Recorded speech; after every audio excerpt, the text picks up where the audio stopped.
Hello, everybody. Mr. Pollock here. Thought it'd be a great opportunity to give you guys a little video on how to divide rational expressions, just for your reference. So let's get to it. So remember, name of the game when you're dividing or multiplying rational expressions is factor, factor, and factor. You think you factored enough? Factor some more. All right. So let's go over a quick example here first. Okay. How do we factor? Let's walk through a couple of these. So most of you learned the Xbox method. Okay, back in Algebra 1. So let's go over this. So the Xbox method, right? When we have a quadratic, right, we have ax squared plus bx plus c. So in this case, for this equation here, a is 2, b is 1 if there's no number there, and c is -10, okay? So to get this number on top, remember that's going to be a times c. So in this case, -10 times 2x squared is going to be -20x squared, okay? The b value is always going to go on the bottom. So it's going to be my 1x. All right. And then our setup in here, 2x squared really can go anywhere. I'll just go in the, let's go bottom left. That should be fine. So I'm going to go 2x squared, put it in the box. And then diagonal from that, the a value, I'm going to put my c value, -10. Okay, so there's our setup right there for everything we need to do. Now we have to figure out what two numbers multiply to -20x squared and add to 1x. And so there's unlimited things that are going to add to 1x, so I wouldn't focus completely on addition. But I would just start counting and think about, okay, what multiplies to 20? Okay, and if it's this one's not too bad, but if it's a hard one, you can just start counting. 1 and 20, that's not going to come anywhere close to 1. 2 and 10, that doesn't work. 3 is not a factor of 20. 4 and 5, oh, look at that. Okay, as easy as 1, 2, 3, 4. So when I do this, it's going to be 5x and -4x. So they multiply the -20 and add to the 1. So there's my -4x. Now I put them in these two spots in the box, and they're interchangeable. You can put them either way. So I have -4x and 5x. Now we're going to find out the terms on the outside. So what goes into 2x squared and -4x? 2x. Okay, so you're just doing a greatest common factor. All right, and then what goes into 5x and -10? That would be +5. So I get 2x plus 5 as a factor. All right, and then you can do the same thing going sideways, or once you get one of them, you can just sort of think about multiplying. So what can I multiply 2x by to get 2x squared? X. Well, can you multiply 2x by to get -4x? -2. Okay, and then those answers on the outside, the 2x plus 5x minus 2, those are our factors. So now up here, I'm going to have 2x plus 5 times x minus 2. Okay, so there's that first expression. So let's go ahead and finish that off with all these other ones. So going here, so I have 2x squared minus 3x minus 20. Let's practice this one again. So again, use that box in diamond or X box, whatever you decide to call it. All right, so if we look at this, I got a times c. So 2x squared times -20 is -40x squared. My b value, -3x, goes on the bottom. And what two number? Well, before I even do that, let's finish the setup. So then I get 2x squared. Let's just throw them in the bottom left, sure. And then kitty corner diagonal from that is -20.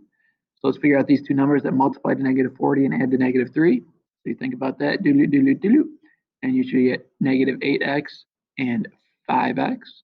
And that's going to go here. So I got -8x and 5x. All right, so now let's do our GCF. So then I get 2x GCF here. 5x and -20 is +5. And then on this side, I'm going to have an x and a -4. And again, you can just multiply it out to make sure it matches. So my two factors here are going to be x minus 4 times 2x plus 5. Okay, and let's go ahead and finish those ones on the bottom now. Okay, so when I have x squared minus 9, that's just the difference of squares. So that's going to be x plus 3 times x minus 3. So again, with the difference of squares, if you have two numbers that are a perfect square, okay, so basically if I take the square root, I get an integer, all right, or a whole number, not a decimal. And it's the difference, so a subtraction sign in between. This is going to be the square root of each of those. So that number plus and that number minus that one, the square root of that number, okay? So there's the difference of squares pattern. And let's finish this off. So this last one here, okay, so this last one is going to be what we call a greatest common factor you're going to use. Okay, so we're going to use what we call a greatest common factor, GCF. So let's see how the GCF works. So I'll write it out this time and do its factorization. So I have 8x to the fourth, so I have 8 times 4x's, 1, 2, 3, 4, times y, if I were to write that whole thing out. And then plus, and I can write 24x cubed y as 8 times 3, 1, 2, 3x's times y. So multiplying all these. So GCF is just what do these all have in common? Okay, so I look at these two expressions. They all have an 8, and they all have 3x's in common. 1, 2, 3x's, 1, 2, 3x's, and also 1y in common. Okay, when I look at that with all those common expressions, I'm just going to write down what's left.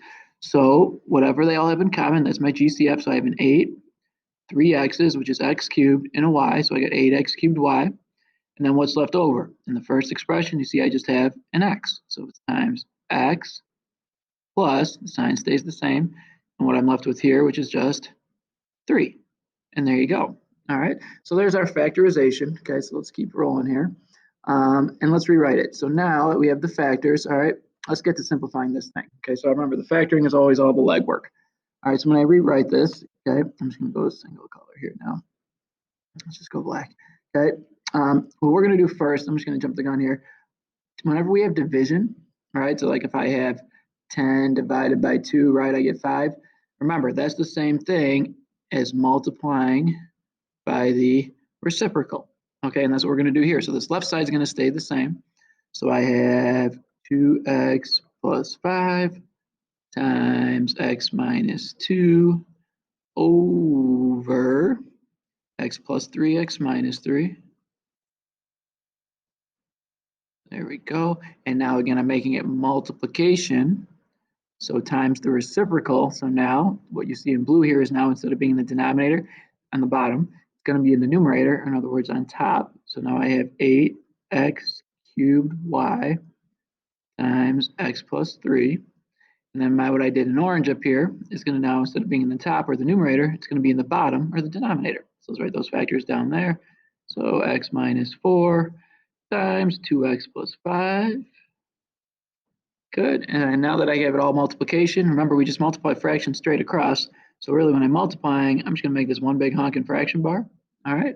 And now let's go ahead and cancel away. So when we cancel, as you're used to hearing, we're really, remember, just using the identity property, making the number ones. So what's the same in the top and bottom? Oh, 2x plus 5. 2x plus 5 over 2x plus 5 is going to give me 1. And you think there's one as itself, identity, I can get rid of it. Now I look at what else. Okay, I have x plus 3's. Adios, amigo. Okay, and then anything else, and that looks like it's about it. So now I just rewrite what's left over. So on the top, we have 8x cubed y times x minus 2 over, and then in the denominator, we have x minus 3 times x minus 4.